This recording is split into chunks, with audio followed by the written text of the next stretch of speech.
कभी कभी कुछ केस ऐसे होते हैं जो पुलिस के लिए खासा परेशानी बन जाते हैं, काफी ज्यादा हैरान करने वाले होते हैं, जिनके अंदर कई परतें होती हैं, जिन्हें देखकर हम खुद से पूछ बैठते हैं कि आखिर हुआ तो हुआ कैसे। लेकिन आज के समय में ऐसी घटनाएं सिर्फ सवाल नहीं उठाती, बल्कि ये दिखाती हैं कि हमारा समाज कितनी तेजी से बदल रहा है और नए रिश्तों का भरोसा कितनी खामोशी से टूट रहा है। नमस्कार दोस्तों, मैं हूं आपके साथ ऋषभ चौहान। 13 नवंबर की सुबह उत्तर प्रदेश के हमीरपुर में मदाहा राट रोड पर रोज की तरह हल्की फुल्की धूप फैली थी।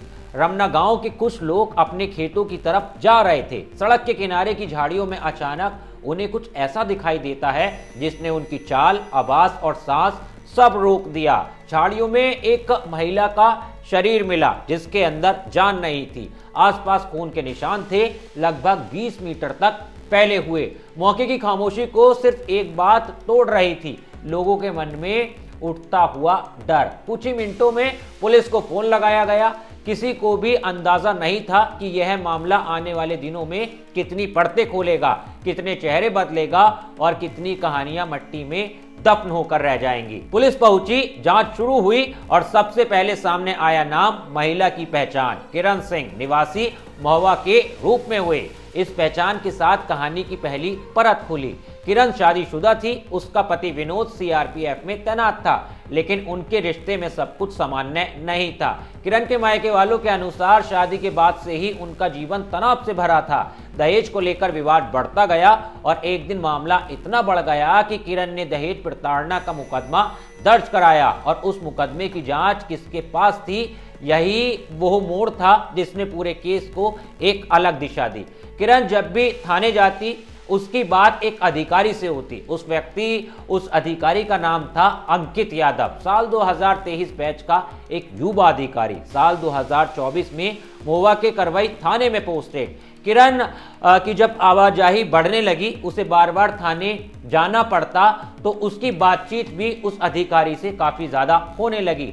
बातचीत के दौरान दोनों की नजदीकियां काफी ज्यादा बढ़ गईं और उनके बीच एक रिश्ता कायम हो गया। लेकिन ये रिश्ता का स्वरूप को लेकर दो कथाएं हैं। पहली ये कि पुलिस की जांच कहती है कि दोनों के बीच नजदीकियां बढ़ी और वे अक्सर साथ में बाहर जाते थे। दूसरी ये कि किरण के परिवार का आरोप है कि यह रिश्ता उनकी मजबूरी और केस को दबाव के कारण बना।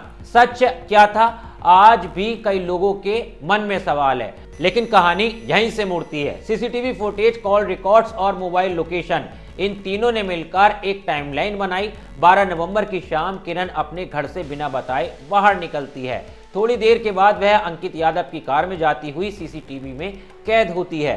इसके बाद मोबाइल लोकेशन दोनों को एक ही रास्ते पर दिखाती हैं। एसपी दीक्षा शर्मा के अनुसार दोनों उस रात कार में घूमने निकले थे। रास्ते में किसी बात पर बहस शुरू हुई। पहले हल्की फुल्की बहसबाजी हुई, फिर धीरे धीरे मामला बढ़ गया। कार के अंदर तनाव बढ़ता गया।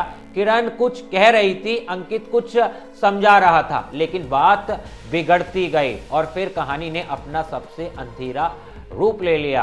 अकेला रास्ता, चारों ओर सन्नाटा, हल्की ठंड की हवा। किरण कार से उतरकर पानी लेने की बात कहकर आगे बढ़ी और इसी दौरान दोनों के बीच फिर से बहस शुरू हो गई। अंकित ने अपने बयान में कहा कि वह मुझे लगातार धमकी देती रही, कहती थी कि मैं झूठे आरोप में फंसा दूंगी।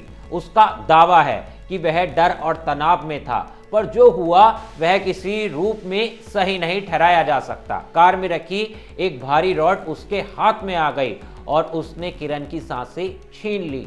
यही कहानी खत्म हो सकती थी अगर एक इंसान अपनी भावनाओं को काबू में रख पाता, लेकिन वह नहीं रख पाया। उसने रॉड से वार किया, एक के बाद एक। पोस्टमार्टम रिपोर्ट में सिर की हड्डी टूटने की पुष्टि हुई, गले पर दबाव के निशान भी मिले। कुछ ही सेकंडों में एक जिंदगी खत्म हो चुकी थी।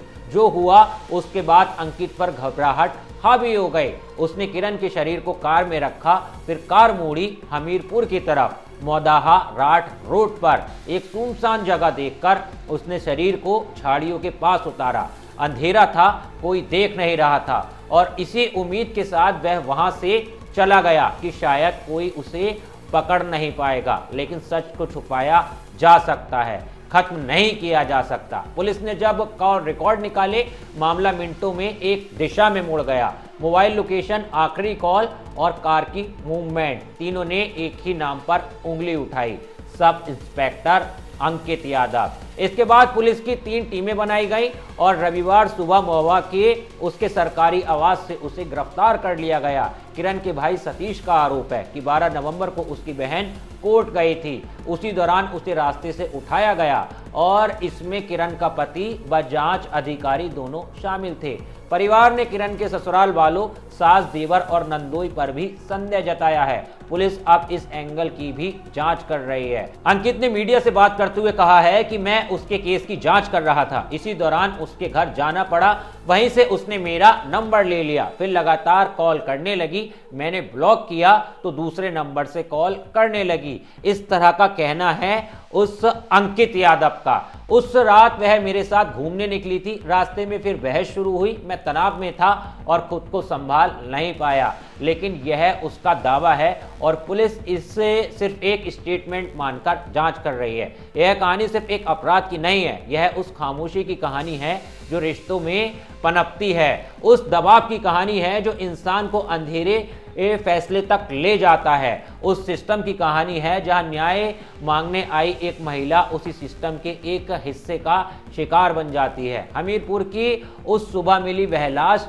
सिर्फ एक महिला की नहीं थी, वह उन सवालों का प्रतीक थी जो हम अक्सर अनदेखा कर देते हैं। खैर दोस्तों, इस कहानी पर आपकी क्या सोच है, क्या राय है और किस तरह से देख रहे हैं, क्योंकि इस पूरे केस के अंदर जांच अभी भी कई और अलग अलग एंगलों से हो रही है। कोई नई अपडेट आती है तो वो भी मैं आपके सामने लेकर आऊंगा। और हाँ दोस्तों, अगर कहानी पसंद आई हो तो वीडियो को लाइक करना, शेयर करना और मेरे चैनल को सब्सक्राइब करना मत भूलना, क्योंकि इसी तरह की क्राइम स्टोरीज मैं आपके लिए लाता रहता हूँ। मिलता हूँ आपसे किसी और वीडियो में एक नई कहानी के साथ, तब तक के लिए धन्यवाद।